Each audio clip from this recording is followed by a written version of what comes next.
In this tutorial, I want to talk to you guys about how to compose with light so that you can get good compositions. We're going to first look at the Western tradition in painting. In particular, we're going to talk about the difference between more of a schematic or symbolic way of working, as you're seeing here with the cave painters, children paint this way, and painters that use essentially, in the case of Rosa Bonheur's work here, a formula that started with the artist of the Renaissance called Chiaroscuro. And so an artist like Leonardo da Vinci developed this formulation of light and shadow so that the artist could tell the stories. It's usually religious stories or mythological stories from that period. But these artists were trying to create more naturalistic pictures. And so by formulating chiaroscuro, and the word chiaroscuro literally means light and dark or light and shadow, the component parts of chiaroscuro, if you break it down, are relatively simple. We really only need a light, a halftone, and a shadow to create form. When we add to that these other elements of light and shadow, like the highlight and the reflected light, both of these elements, they help to create a surface to the form. If it's a smooth object, it'll have a clear highlight, for instance, and it'll have nice clear reflected light too. If it's an object that has more of a matte surface or a surface that's got more texture to it, the highlight might be more fuzzy, or it might not even have a highlight if it's a really rough surface. And then elements like the core of the shadow, you can see here where it gets a little bit darker at the leading edge of the shadow, and then this dark down here called an accent. These really dark values come into objects that are more opaque. So for instance, where flesh stretches over a bone, you might see more of a core to the shadow there. Whereas the flesh on the fatty part of the cheek, if the light turns to a shadow over the fatty part of the cheek, you might not actually see a core to the shadow. And so for a translucent object like flesh, you might not have accents and you might not have shadow cores. But being a smooth surface, you might have highlights and you might have reflected light or real strong reflected light. So these parts of light and shadow, they help to describe a form that has surface and has substance, or has translucency or opacity to it. And so that's really where chiaroscuro, benefits us even today, is that if we want to represent the world in a more naturalistic way, we can use these techniques from the Renaissance, and just like every artist since then, these techniques will help us to create more naturalistic works. When we look at art from the Baroque period, this idea of using light and shadow gets sort of pushed to an extreme. This is a style of painting actually called tenebrism. It's based on a word called tenebroso, which basically means murky or darkness. But this style of painting actually is a really good introduction to another design idea that I want y'all to learn, called dominance and contrast. And this is something that you can work into your compositions this semester as well. In the case of tenebrism, the dominant characteristic in the painting is the darkness, is a dark value. And then by contrasting with that in value, getting lighter, the eye is going to be naturally attracted to those light areas. And we can do this, of course, with all the elements of design. You could do this with different types of textures, different types of lines. You could do this with different qualities of shapes or different types of shapes. And of course, you could do this with color as well. In a sense, we just create a dominant field of the elements of design, similar textures, similar shapes, similar colors, similar values, as we see here with them being all very dark. And then wherever we contrast with those elements, the differences will attract the eye. Very simple concept, but it's a very powerful design concept that I want you guys to use and think about in your compositions this semester.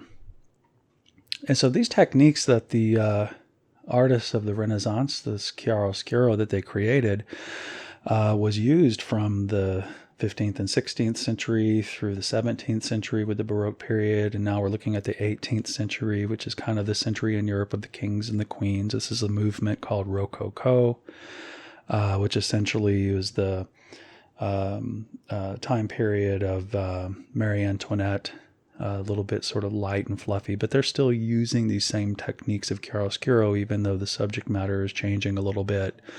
And some of the compositional modes are changing a little bit too. So we've gone from the darkness and the dramatic qualities of the Baroque period to this sort of light, atmospheric, sort of fluffy quality of the Rococo. And as we get into the 19th century, we actually have three movements, actually four if you want to consider Impressionism, that in the 19th century sort of follow the cultural changes in France and America, especially with both the French and American revolutions. And so neoclassical art, exemplified here by Jacques-Louis David, is the same type of art really that we see in America as the earliest, let's say, style.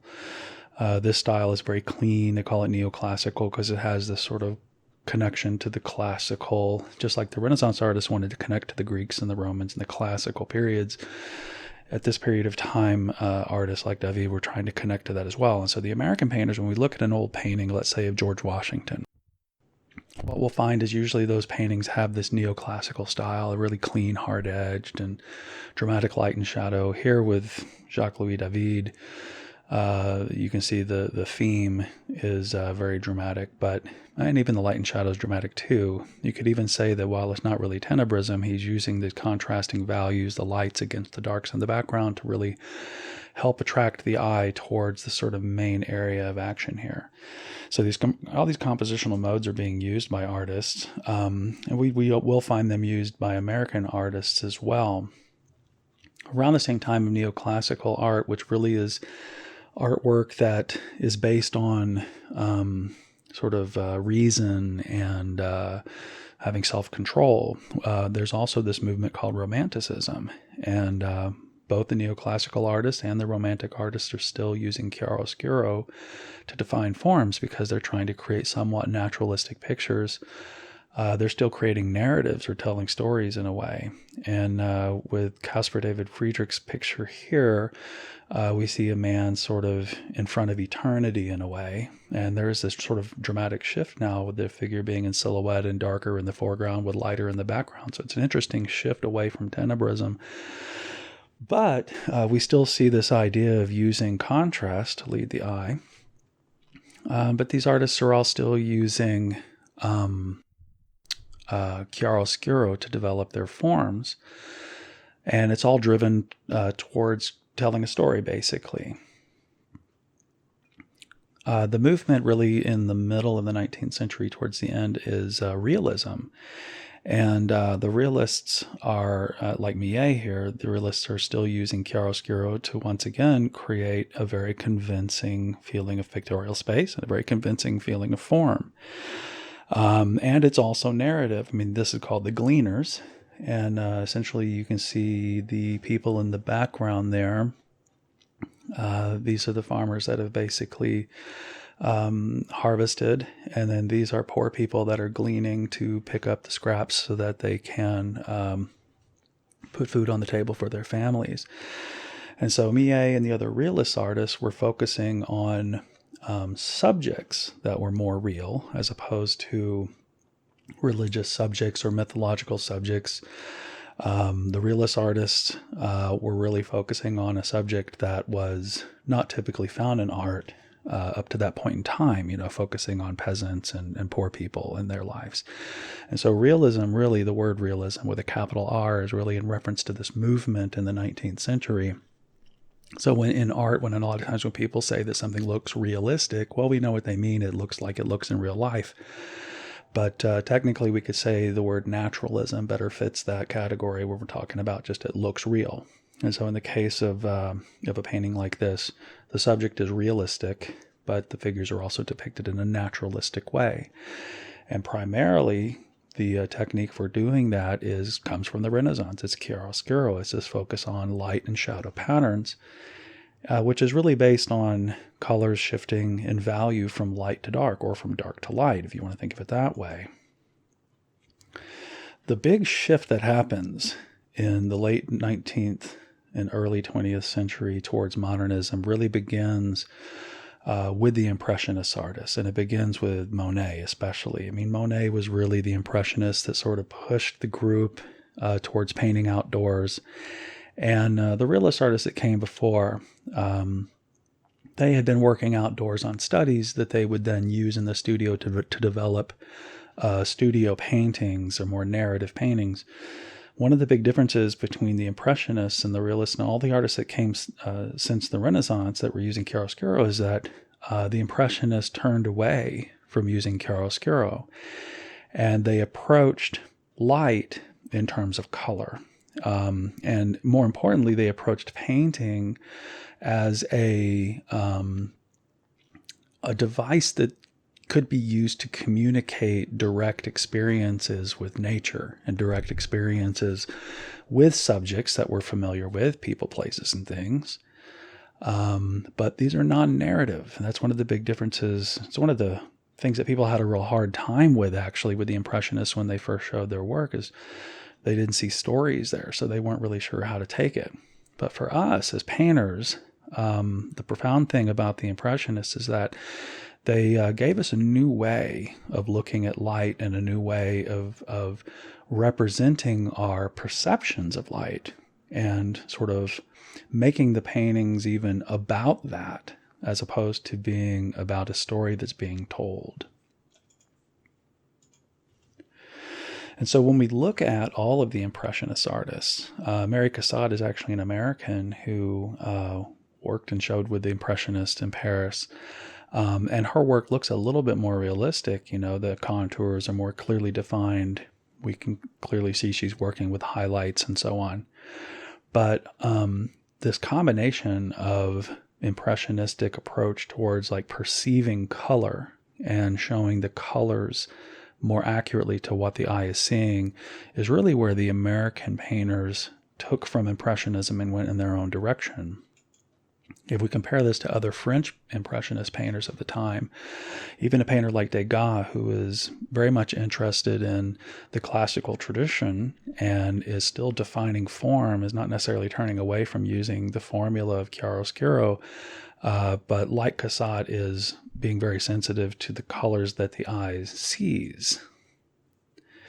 And so other Impressionists of this period, like Sisley, and I think I have one here of Pissaro's work, these artists, especially in the 1870s, are really devoted to going on location, standing in front of the subject, and then trying to capture the sensation of light as it appears to their eye in terms of color relationships.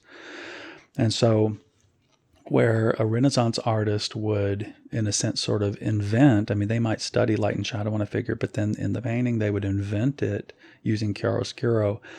A Impressionist artist would really sort of turn away from the idea of developing form and volume and concern themselves more with just how much contrast there are between colors. So like Pissarro, for instance, would be very concerned with how this color of blue is relating to the color of the light on the building here. And so there's really no idea about what color these things should be, but it's just trying to get the relationship between the colors to look more like what it looks like to his eye. Whether it's people, places, or things, if we're looking at still lives, we're just looking at places, landscapes. Before that, we're looking at people. So people, places, and things as subjects come out of the kind of narrative paintings of the past. But with the Impressionists and the moderns after, we see this other added approach towards subject matter, which is that these techniques, because they're made directly from life, the artwork itself becomes an invention that then can speak to the viewer through its accurate depiction of the perceptions or the sensations that the artist has. Cézanne in particular was very important towards transitioning the Impressionist towards abstraction, or transitioning towards the idea that the painting is an object that the artist is inventing, and that the art object itself has got these formal or abstract qualities that then the viewer can feel something. There's this communication through the color, through the textures, through the values and the colors, and through the quality of light that's developed by basically concerning themselves with, putting one piece of color next to another piece of color, as opposed to trying to formulate from light to dark, let's say. Now, in terms of Americans, the first American painter that really embraced and developed Impressionism is William Merritt Chase. And William Merritt Chase is an important American painter in terms of Impressionism, partly because he was the first art teacher to create an art school based on Impressionistic modes of working. These are some photographs of his school in Shinnecock Hills in Southampton, Long Island. And it was at this school that he taught people to work from nature in plein air or in open air. And you can see here in the photograph, here he is kind of giving a demonstration at an easel outside.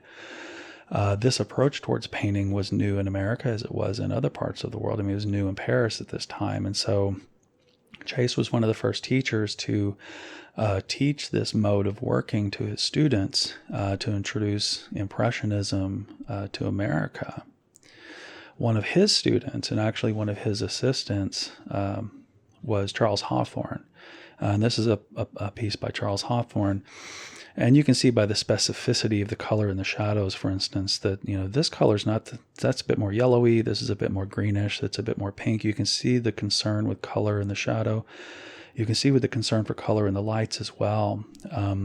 This approach towards color, the specificity of color in the forms, while we're looking at what looks like, you could confuse this with chiaroscuro, the idea that the volume of the arm is being defined with a highlight and a halftone and a light and a shadow. There are these structures of light and shadow pattern that these artists would focus on, but at the same time, being very, very specific about the colors that they're seeing is what connects them to the Impressionists.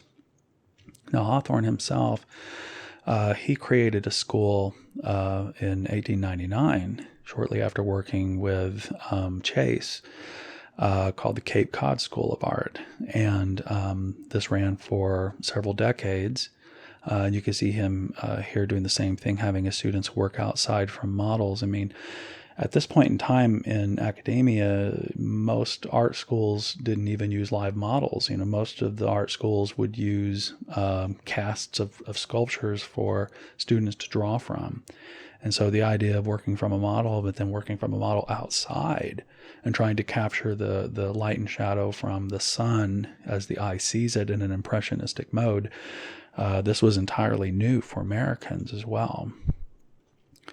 And these studies that Hawthorne developed are what are known as mudheads. And this is a good example of a study here where you can see that there's really no focus on the features of the face. It's more about the masses of color and how those colors are contrasting and relating to one another.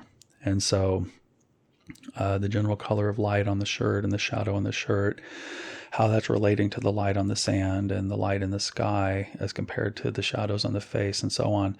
It's these color intervals that become the interest of the students of Hawthorne and Chase. Now, one of Hawthorne's students was Henry Hench. And I don't know if it's pronounced Henchy or Hench. I think it's Hench, but I'm not sure about that. I apologize if I'm getting that wrong.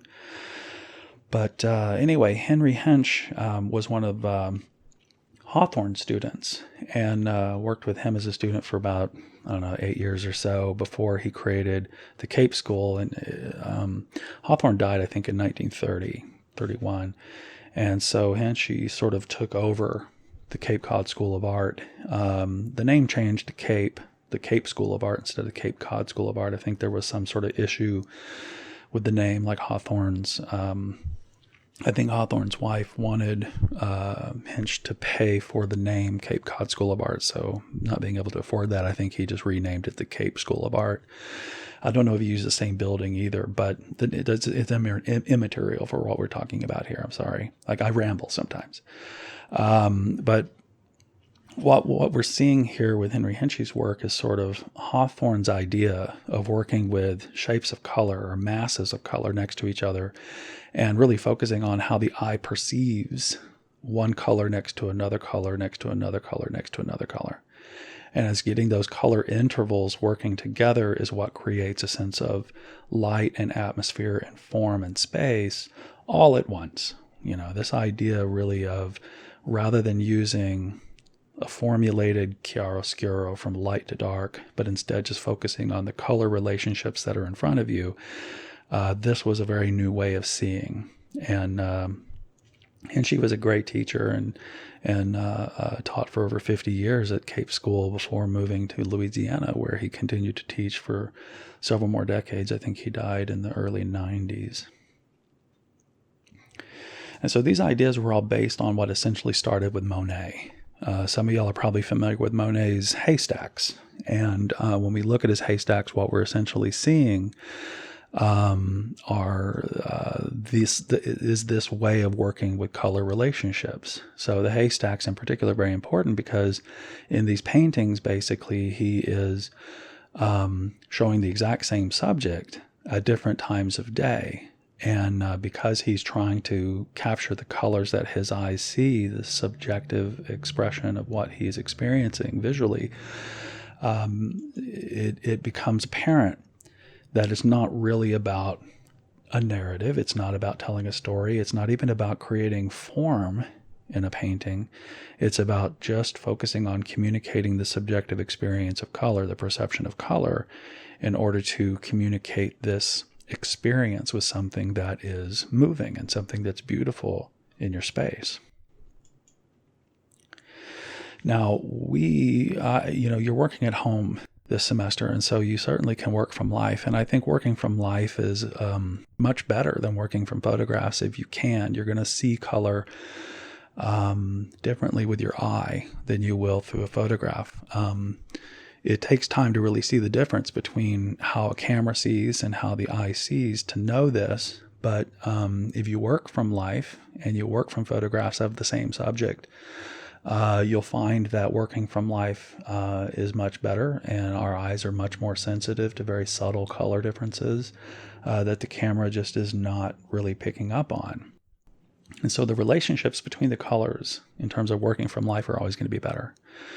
But for the purposes of learning how to paint, and for the purposes of possibly not having access to certain subjects all the time, sometimes we have to use cameras. And I think that using cameras is interesting these days, especially because of digital photography. And so there's a basic process that I want you to go through. And so the first thing is going to be choosing your subject. Whether it's a person, place, or a thing, it might be a vase of flowers, or it might be, like in my case here, I'm choosing a self-portrait. That goofy picture of me that's me there. Or whether it's a landscape, the landscape is probably going to have elements in the foreground, in the middle ground, and the background. You'll be dealing with the same ideas. But when we approach these compositions, I want you to take certain things into consideration. Like here, the reason why I'm showing you this goofy picture of me is because I have available a couple of windows here in our living room, and then this very warm lamp. You can see actually the wall here is very warm that's illuminated from the lamp. It's the same color as what's painted back here. You can actually see the wall changing color from kind of a cool gray to a warm gray up here, and that's strictly because of the light differences. And so light has temperature, or it has color, I should say. And so from the lamp here, we see that the light is very warm. And then from the windows, we can see here that the light is very cool. I mean, look at how cool the light is on the gray of the wall is right here, where the light is coming in from the window. Now, the reason why light coming in through windows is so cool, if it's not coming directly from the sun, the light's coming from the sky, coming from the blue sky. And so the light coming in through windows is going to be very blue. And a lot of light sources that we find at the store, like incandescent bulbs especially, are very warm. And so we can use these different light sources that are available to us to take pictures of our subjects so that we can create good, strong light and shadow relationships and create more refined composition. So it's not just a matter of plopping the subject in front and then taking a picture. And so looking at these two images, you can see that the one on the left has a telescope behind my head. And so if I want to create a better composition to work from as a painter, of course, as a painter, I could say, well, I'm just not going to paint that. I might choose this gray right here and use that gray to paint the background with. Okay, fair enough. But if you don't want to have that distraction while you're painting, just move the thing, move the telescope out of the way so that you have an image that really you can kind of clearly see the subject, and you're not really concerned with trying to make those edits while you're in the process of painting. And so that's going to be an important aspect of this. When we're dealing with light, we want to be sensitive to whether the light is cool coming in through the window or whether it's warm from the lamp and where the lamp may be positioned. Like, for instance, here, you can see that I turned off the lamp so that the shadows are basically being filled in by the light that's bouncing off of my shirt there. I was wearing like an orange fleece, and you can see that my cheek on the right-hand side here is kind of picking up on the orange colors from this bouncing into there. And then the light on my face here is coming from the window, which is more cool or more bluish. And so you can really see this relationship between kind of the flesh tones being more cool here and the shadows being more warm. We're seeing that clearly here. In this next photograph, I turned on the lamp, but I kept it about 4 or 5 feet away so that the warmth of the lamp would illuminate the shadows, but would keep it somewhat subtle, keep it sort of warm, subtle.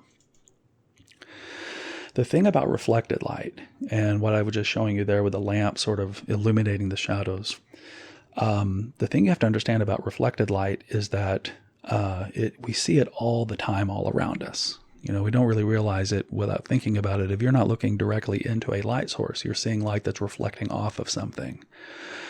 If we don't have something like the blue sky, for instance, then we don't have anything that's going to fill in the shadows with light. And so when we look at photographs of the moon, for instance, one of the reasons why the shadows in the craters of the moon are pitch black is because the moon has no sky. There's nothing that's illuminating those shadows. You could argue that, well, there is earth shine, what they call earth shine, which is that the earth actually is reflecting some light off of the moon. When you see the moon in the sky and it's a sliver, you can actually see the shadow side of the moon against the sky, if the sky is dark enough. That is actually light reflecting from the earth off of the moon. So there is some of that reflected light coming from the earth to the moon. But I'm showing you this image to show you how if we don't have light reflecting from one object or one surface or the sky into the shadows will just be completely without light. They'll be completely black.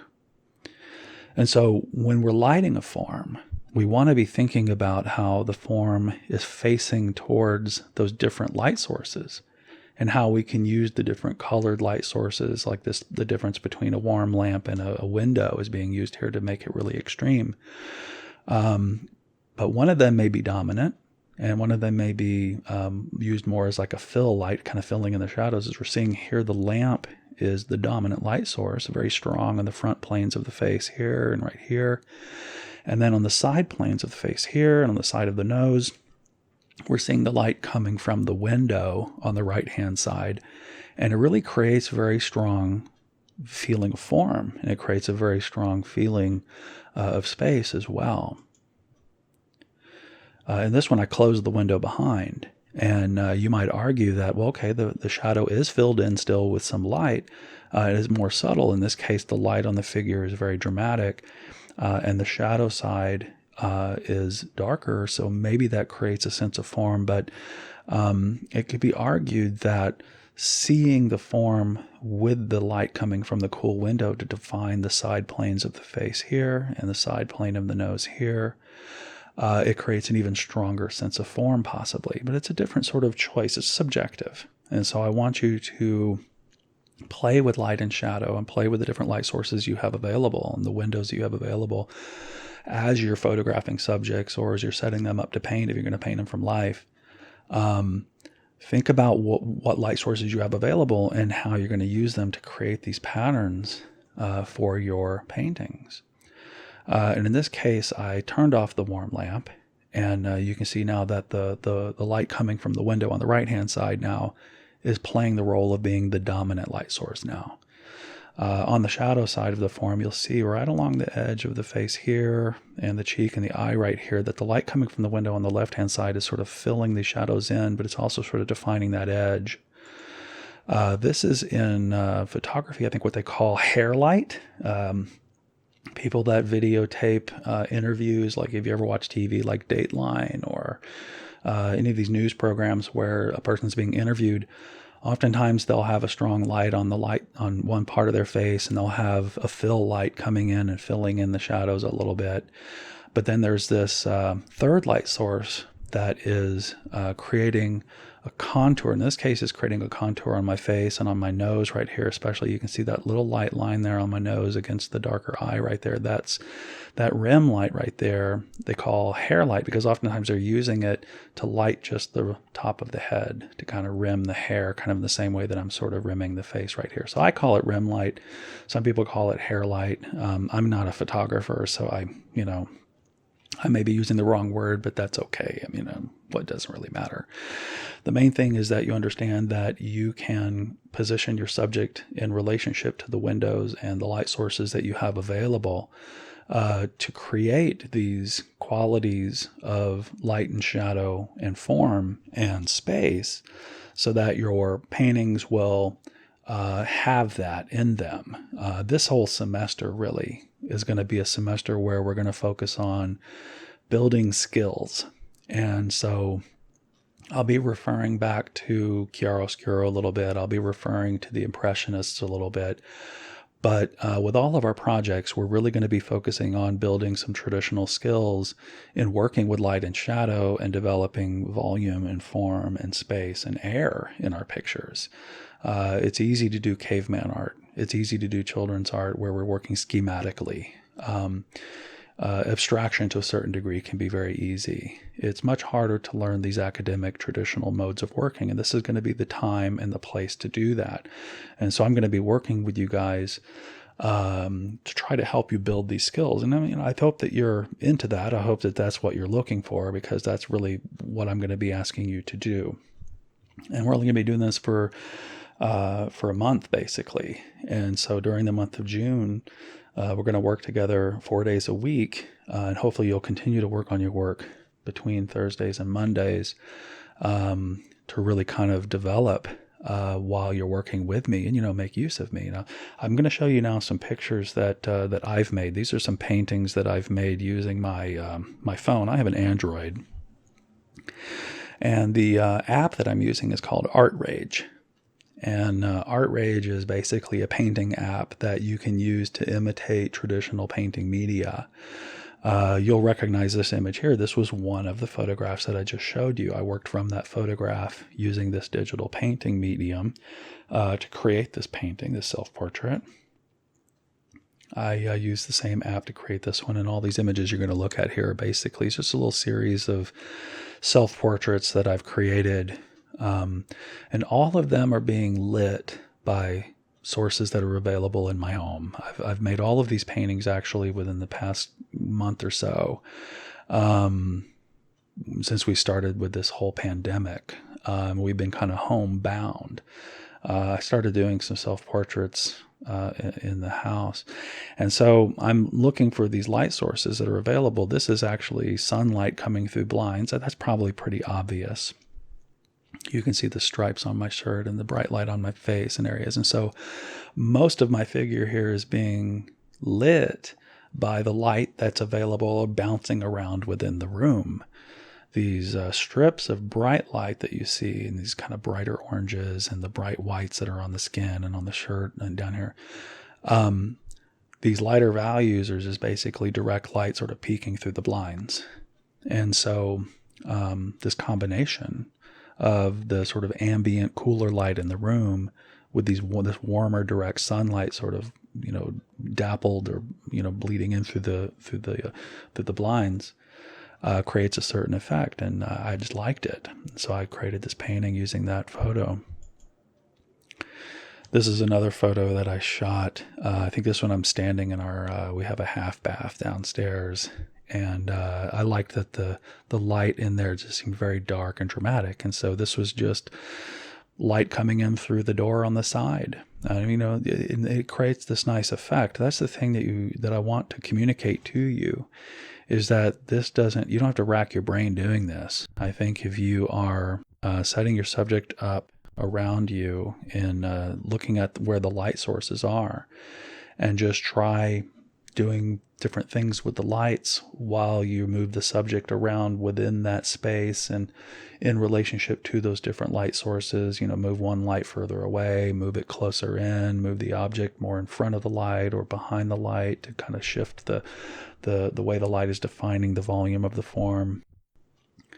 Possibly change the background color or put it against a different colored wall or hang a different sort of colored sheet or towel behind it or something. Try different things to create a composition that is designed. And that's really where all of this is. That's what all this is about designing a composition so that your colors and your values and your use of texture and shape and line, these are all the 5 elements of design. Every image is broken down into these 5 elements of design. There's only 5: texture, line, shape, value, and color. Every image is broken down into those 5 elements. And so it's how we use these elements of design to say something about how we feel or what we think about our subject. This is what design is all about. This is what composition is all about. It's all about communicating your feelings and your thoughts about your subject matter.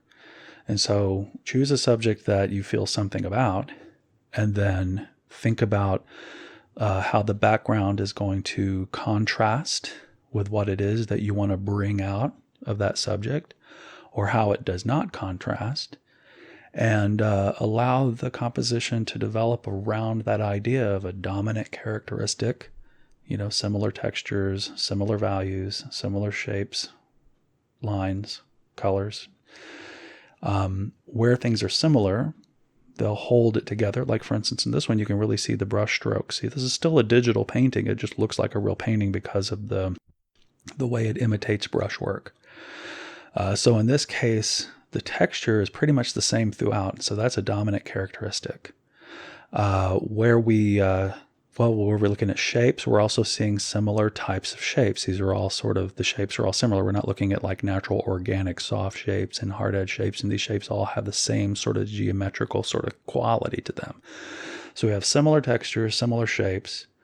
We're not really seeing any lines here, but we could think of the edges between the shapes as lines. And so all of these edges are pretty much all hard. And so all of my lines or all of my edges here, they're pretty much the same. All of my textures are pretty much the same. All of my shapes have the same qualities too. Even to a certain degree, the colors are all very similar. We do have warm light on this side and we have cool light on this side. This is my main light source here, which is cool from the window. This is the warm light that's coming in from, actually this I shot in my bathroom. And so this warm light is coming from the shower. As my secondary light source, or my fill light source, what's filling in the shadows. And so we have this strong cool light from the window. We have this kind of soft warm light coming from the shower. And then so we have pretty much similar sort of darker values with this kind of contrasting value here. And we have, for the most part, sort of warmer colors. These are cooler actually. With these sort of cooler, more neutral colors here as well. And so there's some contrast in value, there's some contrast in color, but for the most part, the similar textures, similar shape qualities, similar line qualities, those 3 elements being similar, they really help to create a harmonic harmony in the picture. So that where we do contrast with the values and where we do contrast with the colors, it's not so much variety that it kind of rips the whole thing apart. And so it creates this sort of mood. And so Once again, don't rack your brain over this. I think that as you consider what subject you want to paint, and then shoot photographs of that subject or position it in relationship to light sources where you create certain sort of qualities that feel good to your eye. Use it as a way of working in this class. And so the last slide here, you can take a photograph of this with your phone or something, or just write this down, or just remember it's not really that complicated. But the instructions I want you to follow is just one, start by choosing a subject. Just choose something that interests your eye. It doesn't have to be something conceptual. It could just be that it just looks like something you want to paint. But then think about what it is in the subject or what qualities are in the subject you want to emphasize. And then you can contrast the background to it. So for instance, it might be, that something has this sort of beautiful blue color to it or something. And so you might have a background that's relatively warmer so that blue really pops against that warmer background. So consider the background contrasting with what it is about the subject that you want us to see. So also consider your windows and your lamps in the house, what kind of light sources you have, how warm are they, how cool are they. And then you can position your subject against a background in relationship to those light sources to kind of control and feel that out to kind of create a stronger picture in terms of light and shadow. And then shoot a lot of different variations of different light arrangements. Turn the lamp off, let the window be the dominant light source. Maybe shut the blinds, turn the lamp on, move it closer, move it further away. Try a lot of different sort of arrangements of light, as you saw me doing with my photos of the self-portraits there, to effectively create a composition that we then feel something about the subject. You're not just showing us a subject, you're making us feel something about the subject by your design. So once you're looking at all the photos that you shoot, just shoot a bunch of photos to kind of keep it loose and playful. Shoot a bunch of photos and then choose the ones that actually feel like a painting. You'll actually see that certain photographs will just sort of look more like a painting to your eye. They'll just feel like, that photo looks like it could be a painting. And so choose those photos to make your paintings with. Now, I'm going to need for you guys to do this and then upload these images to Google Classroom so that we can look at them together and talk about them together. And then from there, we'll start our first painting project using these photos. If you have any questions, you have my contact information. Don't hesitate to contact me. The best way to contact me actually is to text. And so if you text my phone number, I will get that immediately, and then I can respond immediately to you. If you email me, I may not be checking my email right away, and so you might be waiting for a while. So best way to contact me is to just send me a text, and be sure to put your name in the text, in the body of the text, so I know who it is texting, and I'll get back to you. And I'm just really looking forward to working with you guys this semester. I think it's going to be a lot of fun, and I am... well, I guess that's it. So you guys have a good evening, and I will talk to you soon. Okay, bye.